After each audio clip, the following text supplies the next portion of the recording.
Mengapa kita harus bertransformasi, dan jikalau tidak bertransformasi kita akan binasa? Ada satu buku dengan nama Innovate or Die. Berinovasilah atau Anda akan mati. Berinovasilah atau Anda akan mati. Karena zaman baru ternyata mengharuskan satu strategi baru. Anak-anak kita adalah anak-anak kelahiran zaman milenial. Mereka lebih percaya kepada temannya daripada gurunya. Mereka lebih percaya kepada apa yang diposting daripada nasihat orang tuanya. Berarti ini mengharuskan satu pendekatan baru. Jikalau dahulu orang tua bisa memberitahu kepada anak langsung, kemudian dibimbing dan tidak ada informasi lain yang masuk.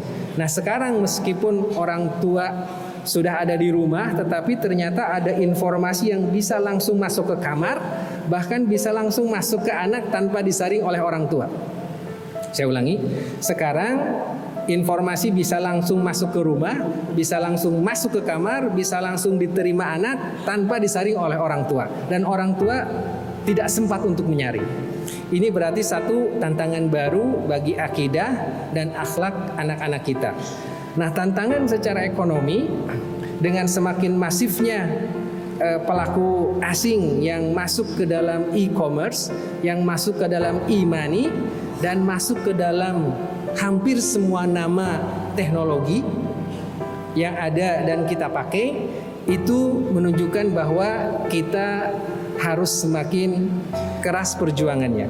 Bahkan ada satu bank syariah yang didirikan oleh umat, milik umat, tetapi subhanallah banyak pembiayaannya pergi ke non-umat. Nah ketika dia dalam keadaan yang rada berat, dia akan dibeli oleh non-umat. Ini menjadi satu yang contoh yang harus kita waspadai dan kita antisipasi. Bahaya lain kalau kita tidak bertransformasi dari sisi ekonomi, seperti yang mungkin sudah disampaikan, ada 4 tahapan. Jikalau mereka menguasai ekonomi, menguasai bisnis, maka akan menguasai media. Ketika media sudah dikuasai, maka mereka akan menguasai opini publik. Ketika opini publik sudah dikuasai, maka opini publik akan berdampak pada pilkada dan pemilu. Ketika pilkada dan pemilu itu digiring oleh opini publik, maka nanti akan terbentuk pemerintahan yang sesuai dengan yang membayar media dan opini publik. Akhirnya itulah yang akan memerintah kita. Saya ulangi. Siapa yang menguasai pasar, menguasai bisnis, dia akan menguasai media. Iklan, TV, sosial media, Twitter, kemudian juga Facebook, WhatsApp, dan semua kontennya. Ketika sosial media ini sudah dikuasai, maka akan bisa membuat public opini. Orang yang non-muslim dianggap baik, orang yang buruk dianggap baik, orang yang pernah melakukan keburukan bisa dipoles menjadi baik, akhirnya dicitrakan baik. Kemudian ini akan berdampak kepada pemilihan di TPS saat pemilu dan pilkada. Akhirnya yang terjadi dan yang terpilih adalah mereka yang membayar media, yang menguasai bisnis dan menguasai ekonomi. Akhirnya kita yang banyak ini hanya dijadikan objek media dan objek pemilu. Akhirnya yang akan memimpin Indonesia itu adalah orang yang mungkin secara akidah tidak sama dengan kita, yang secara perjuangan pendidikan Islam tidak sama dengan kita, yang secara sirah nabawi tidak sama dengan kita, yang semangat Asmaul Husnanya tidak sama dengan kita. Cuman cukup banyak dari umat yang terkecoh karena polisan media. Contoh yang paling konkret, hampir semua satpam adalah muslim, hampir semua pramuniaga adalah muslim, yang teller di counter-counter semua mall kebanyakannya muslim. Tetapi kita tidak berdaya ketika pemilik mall meminta untuk memakai pakaian santa. Kenapa? Karena dia yang punya mall. Dia cuma seorang, kita 1000 orang.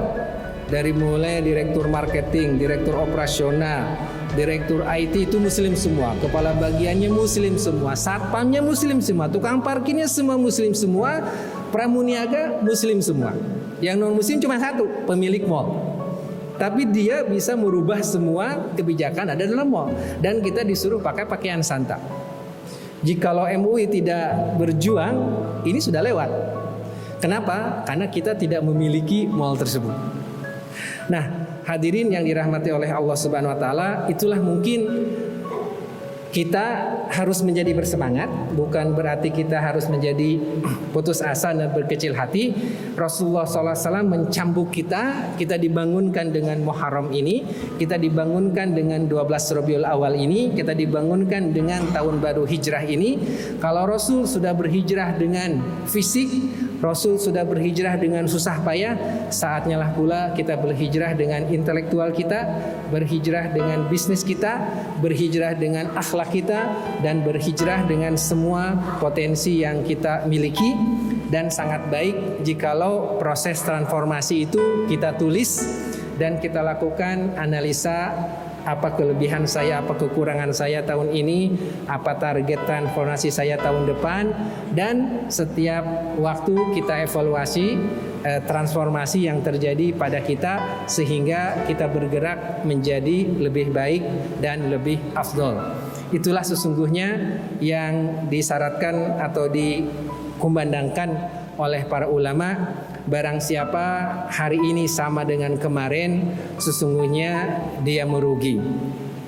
Barang siapa hari kemarin lebih baik dari hari ini, maka dia termasuk orang yang dilaknat. Hanya yang beruntung adalah orang yang menjadikan hari esok lebih baik dari hari ini.